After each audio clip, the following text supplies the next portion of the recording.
استغفار کریں. پھر اس کے بعد آپ سحری کریں. سحری کے بعد آپ سنتیں پڑھیں. سنتیں پڑھیں. اذان ہو جاتی ہے مسجد کے اندر، تو خاص طور اذان ہو جاتی ہے، تو آپ نے فوراً فوراً اپنا کھانا چھانا سمیٹنا ہوتا ہے، سب کچھ کر کے پھر آپ نے 2 رکعت پڑھنی ہوتی ہے. 2 رکعت کے بعد آپ دعائیں پڑھیں جو سنت کے بعد کی دعائیں ہیں، جیسے کہ اللہم انی اللہم اجعل فی قلبی نورا فی بصری نورا، یہ والی دعا ہے پوری. یہ دعا اللہم انی اسألک علما نافعا ورزقا طیبا وعملا متقبلا، یہ دعا. پھر اس کے بعد آپ جماعت کھڑی ہو جاتی ہے نماز کے لیے، نماز پڑھیں. نماز کے بعد نماز کے اذکار کریں. نماز کے فرض نماز کے بعد کے جو اذکار ہوتے ہیں وہ کریں. پھر اس کے بعد اذکار کریں اسی جگہ پر بیٹھ کر. اذکار کریں اپنے جو صبح کے اذکار ہیں وہ کریں. پھر اس کے بعد قرآن پڑھ لیں، کیونکہ اللہ کے مسلم فرمایا کہ اللہ تعالیٰ قرآن میں فرماتے ہیں کہ جو ان قرآن الفجر کان مشہودا، جو فجر کا قرآن ہے وہ پیش کیا جاتا ہے، یہ فرشتے نام لے کر اللہ کے آگے پیش کرتے ہیں کہ اس نے فجر کے بعد قرآن پڑھا ہے. تو قرآن فجر کے بعد قرآن پیش کیا جاتا ہے، تو فجر کے بعد قرآن پڑھیں. پھر قرآن پڑھ جیسے یہ آپ اتنا سب کچھ کریں گی تو اتنا سب کچھ نوٹس میں کیا ہے میں نے بھی یہ چیز، کہ جب ہم اتنا سب کچھ پڑھ لیتے ہیں تو اس کے بعد فوراً ہی ٹائم دیکھتے ہیں تو سورج نکل چکا ہوتا ہے. سورج نکلنے کے پھر 15 منٹ ہم نے ویٹ کرنا ہے، پھر اتنا آپ قرآن پڑھ لیں، ٹھیک ہے. 15، کیونکہ سورج نکلنے کے فوراً بعد ہم نہیں اشراق پڑھ سکتے. 15 منٹ ویٹ کرنا ہے. 15 منٹ ویٹ کرنے کے بعد پھر ہم نے اشراق کے 2 نفل پڑھے. پھر اس کے بعد ہم لوگ جو ہے پھر آپ اپنی جگہ سے اٹھ جائیں. اتنا اتنا آپ نے کر لیا. رسول اللہ نے فرمایا جو شخص فجر کی نماز کے بعد سے لے کر اشراق سورج نکلنے تک وہاں بیٹھا رہے اپنی جگہ پر، اور پھر اس کے بعد وہ 2 رکعت پڑھے، تو اسے مقبول حج اور عمرے کا ثواب ملتا ہے. مقبول یعنی قبول، اللہ کے ہاں انشاءاللہ قبول. تو اتنا بڑا اس کا اجر ہے. ہم لوگ اتنے پیسے بھرتے ہیں وہاں جانے کے لیے، اور اگر ہم اتنا چھوٹا سا عمل کر لیں تو ہر روز ہمیں اس کا اجر ملے، چاہے پھر وہ رمضان ہو یا غیر رمضان. پھر اس کے بعد آپ اپنا قرآن کی آپ روٹین سیٹ کر لیں اپنی، کہ میں نے قرآن پڑھنا ہے. کیونکہ قرآن زیادہ پڑھیں. چاہے آپ اعتکاف میں رمضان کے اندر، کیونکہ رمضان کا تعلق ہے وہ قرآن کے ساتھ بہت گہرا ہے. شہر رمضان الذی انزل فیہ القرآن، اللہ تعالیٰ نے رمضان کا جہاں ذکر کیا وہاں قرآن کا ذکر کیا، کہ رمضان جو ہے وہ رمضان میں قرآن نازل ہوا ہے. تو رمضان کا تعلق قرآن کے ساتھ ہے، اس لیے قرآن زیادہ سے زیادہ پڑھیں. کوشش کریں کم از کم کچھ نہیں تو ایک قرآن مجید تو لازمی ختم کریں نا. کیونکہ رسول اللہ صلی اللہ علیہ وسلم کا یہ معمول تھا کہ آپ صلی اللہ علیہ وسلم رمضان المبارک کے اندر جبریل علیہ السلام کے ساتھ دورہ کیا کرتے تھے قرآن کا. وہ نبی صلی اللہ علیہ وسلم کو دورہ کروایا کرتے تھے قرآن کا. تو ہمیں بھی ضروری ہے کہ ہم کم از کم ایک مرتبہ تو قرآن مجید کو ہم ختم کریں. پھر اس کے ساتھ کوشش کریں کہ رمضان المبارک کے اندر جیسے اعتکاف کے اندر تو آپ فری ہوتے ہیں، کوئی کام نہیں ہوتا اتنا، تو آپ عربی پڑھ لیں. پھر اس کے بعد آپ اپنا قرآن شروع کریں ترجمے اور تفسیر کے ساتھ. بے شک آپ ضروری نہیں، آپ یہ نہیں بنائیں اپنا ٹارگٹ کہ میں نے اسی رمضانی 10 ڈیز میں قرآن ختم کرنا ہے ترجمے کے ساتھ، نہیں. پھر ہم قرآن کی جو اصل روح ہے اس تک نہیں پہنچ پائیں گے، اس سے ہم عاری ہو جائیں گے. تو قرآن کو بے شک آپ 2 پارے پڑھ لیں 10 دنوں میں، 3 پارے پڑھ لیں 10 دنوں میں، تفسیر اور ترجمہ اور تفسیر کے ساتھ. ترجمہ تفسیر کا مطلب یہ کہ آپ کو آیت سمجھ آ جائے کہ آیت کا مطلب کیا ہے، آیت کا شان نزول کیا تھا، یہ آیت کیسے ہوئی، اس کے آگے پیچھے سیاق و سباق کیا، اتنا بس کافی ہے. ٹھیک ہے. اس کو اور خاص طور پر اس تفسیر سے، اس قرآن کی آیت سے میرا کیا تعلق ہے، مجھے یہ آیت کیوں، کیا مجھے میسج دے رہی ہے. اس کے لیے جو ہے نا آپ لوگوں کی جو کورس کی بھی ریفرنس تفسیر میں نے آپ کو ریکمینڈ کی تھی، تفسیر القرآن، تفسیر تیسیر القرآن، شیخ مولانا عبد الرحمن کلانی صاحب کی تفسیر جو ہے وہ اتھینٹک ہے، بالکل اتھینٹک صحیح حدیث کے ساتھ. بہت ساری تفاسیر ہوتے ہیں جن کے اندر ضعیف حدیث کا مجموعہ ہوتا ہے کہ ضعیف حدیث کوٹ کی ہوتی ہیں، بٹ یہ ماشاءاللہ ان کا ایسا شاہکار ہے عبد الرحمن کلانی صاحب کا کہ انہوں نے صحیح احادیث کا مجموعہ اکٹھا کیا. اسی طریقے سے عبدالسلام بھٹوی صاحب کی تفسیر القرآن کریم ہے، وہ بھی آپ ریفرنس کے طور پر لے سکتے ہیں. تفسیر قرطبی ہے وہ لے سکتے ہیں. تفسیر سعدی ہے وہ لے سکتے ہیں آپ. تفسیر احسن البیان ہے وہ لے سکتے ہیں. بہت سارے ڈفرنٹ تفاسیر ہیں جو کہ صحیح حدیث کی روشنی میں ہے، لیکن یاد رکھنا ہے صحیح حدیث کی روشنی میں ہو. یوں نہ ہو کہ علم لیتے رہتے غلط علم لے بیٹھے، وہ انسان کی جان کے لیے خطرہ بن جاتا ہے پھر.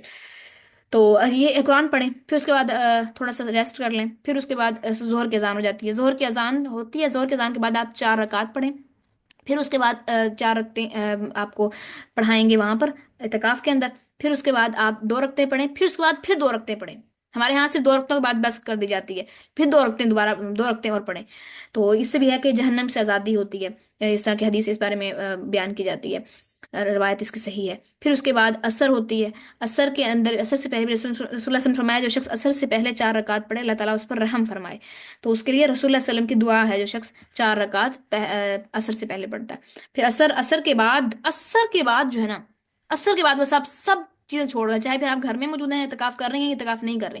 عصر کے بعد سے لے کے مغرب تک کنٹینیوسلی جو ہے نا اذکار، پہلے تو اذکار، عصر کی نماز کے بعد فوراً اذکار کریں، اور پھر اس کے بعد دعاؤں میں لگ جائیں. عصر اور مغرب کا وقت دعاؤں کے لیے وقف کر لیں، فل دعائیں اور دعاؤں کے لیے. خاص طور پہ میں آپ کو ایک ایپ بتاتی ہوں جو کہ اتھینٹک ایپ ہے، ان کا ہے استاذہ نگہت ہاشمی ہے، آئی تھنک فرحت ہاشمی، النور پبلیشن کا ہے، پھر خدا ان لوگوں کا ہے ایپ نا. اور بہت ماشاءاللہ کمال ایپ ہے. ان لوگوں نے ساری صحیح احادیث کے اندر جو موجود ہیں دعائیں، وہ اور صحیح احادیث کے اندر جو موجود ہیں اور جو صحابہ نے مانگی وہ تمام دعائیں ان لوگوں نے اکٹھی کی ہوئی ہیں. وہ ایپ کا نام ہے دعائیں، ایپ کا نام ہی دعائیں ہیں، ٹھیک ہے. پنک سے کلر کا اس کا ٹائٹل پیج ہے، اور وہ آپ ایپ ڈاؤن لوڈ کریں. آپ یقین کریں گے اگر اس ایپ کے اندر جتنے دعائیں ہیں نا، آپ اس ہر دعا کو ترجمے کے ساتھ پڑھیں، کیونکہ ترجمے کے بغیر آپ کو سمجھ کیا فائدہ کہ ہم اللہ تعالیٰ سے سمجھ ہی نہ آئے ہمیں کہ ہم مانگ کیا رہے ہیں.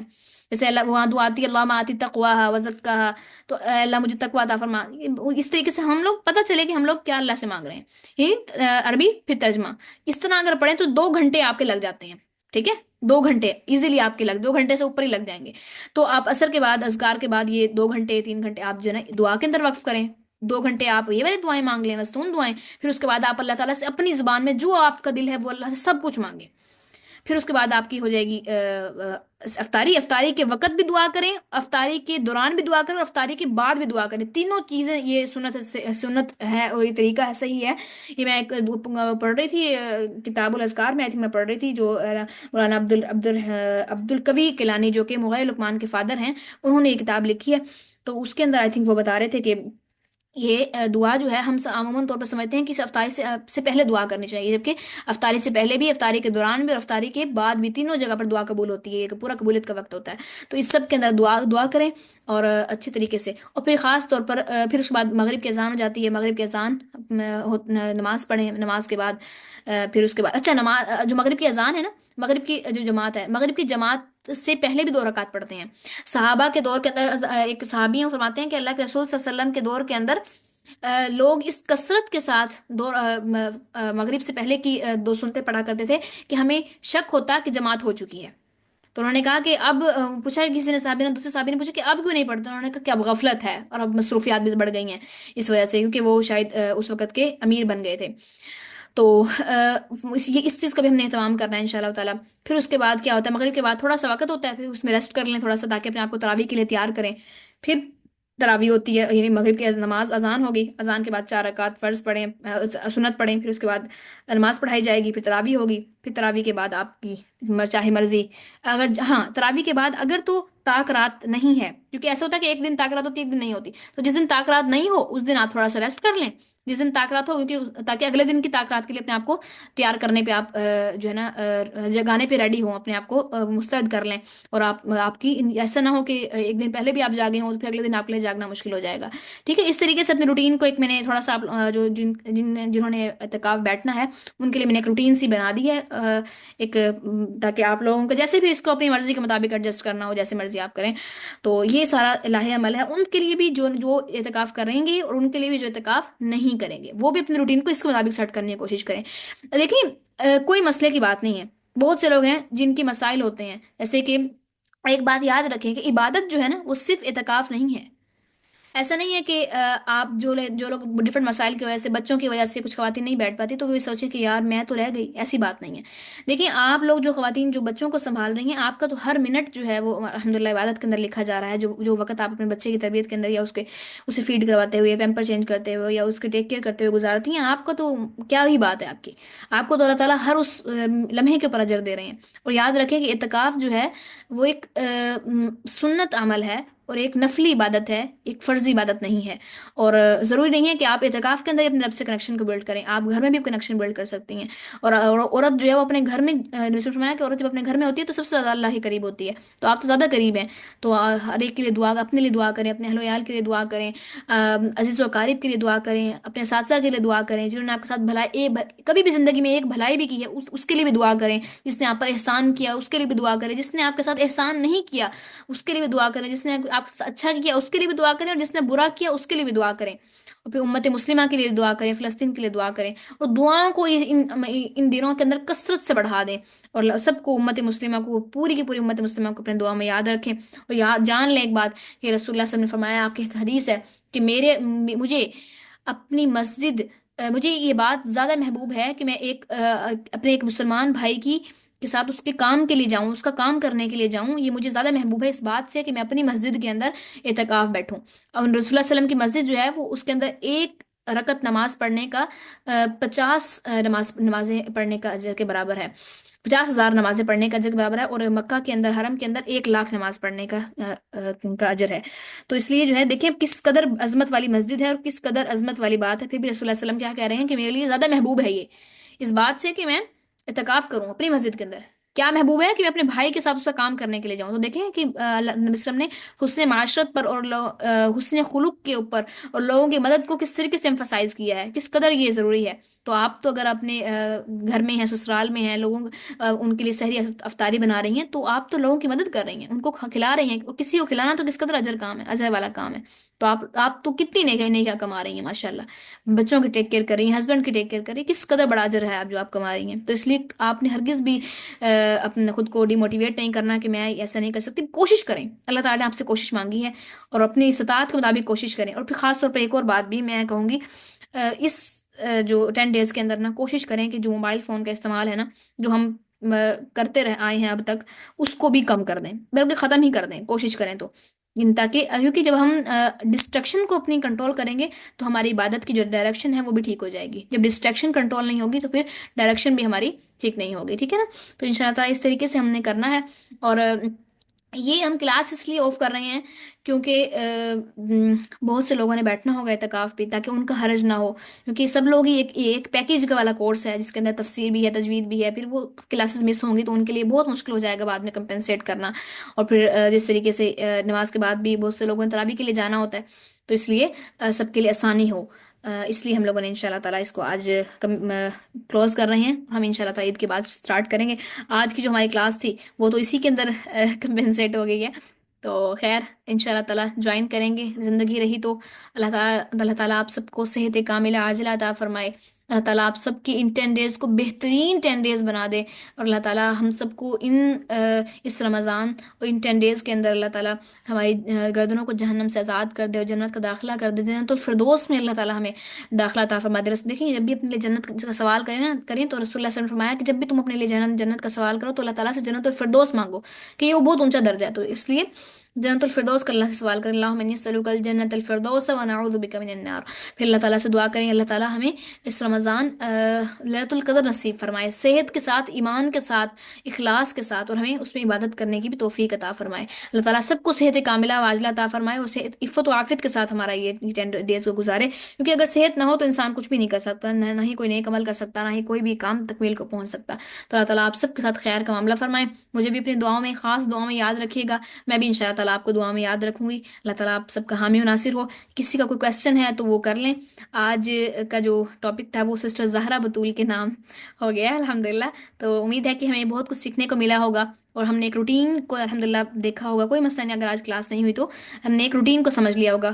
امید ہے مجھے کہ ہم سب کو موٹیویشن ملی ہوگی، مجھے بھی یقین کریں آپ لوگوں سے بات کر کے نا بہت سی چیزیں ہوتی ہیں جو میرے مائنڈ میں نہیں ہوتی کلاس سے پہلے، بٹ آپ سے بات کرنے کے بعد پھر میں بھی ان چیزوں کے بارے میں سوچتی ہوں کہ جو میں نے بولا تو یار یہ کرنا ہے، یہ چیز بہت صحیح نکل گئی، اللہ تعالیٰ نے بلوا دی ہے وہ چیز، تو یہ چیز ایک ریمائنڈر تھا۔ تو یہ چیز میں آپ لوگوں کو کوئی نصیحت کرنے نہیں یہاں بیٹھی ہوتی، میں خود بھی سیکھ رہی ہوتی ہوں۔ تو کسی کو کویشچن ہے کوئی تو وہ بتائیں، ہم اس کو ایڈریس کرتے ہیں، ورنہ پھر ان شاء اللہ تعالیٰ وائنڈ اپ کرتے ہیں، اور پھر ان شاء اللہ تعالیٰ ہم ملیں گے آفٹر 10 ڈیز، اور چھٹیاں عید کی ہماری بس 3 ہی ہوں گی، زیادہ نہیں کریں گے، ٹھیک ہے۔ تو ان شاء اللہ تعالیٰ پھر ملاقات ہوگی عید کے 4تھ ڈے پر ان شاء اللہ۔ کوئی سوال ہے تو کریں، پھر ہم ان شاء اللہ تعالیٰ ورنہ وائنڈ اپ کرتے ہیں۔ بارک اللہ فیک سسٹر زہرا، اللہ تعالیٰ آپ کو بہت زیادہ عزتیں عطا فرمائے، محبتیں اور خوشیاں عطا فرمائے، اللہ تعالیٰ آپ سے راضی ہوں اور آپ کو راضی کر دیں۔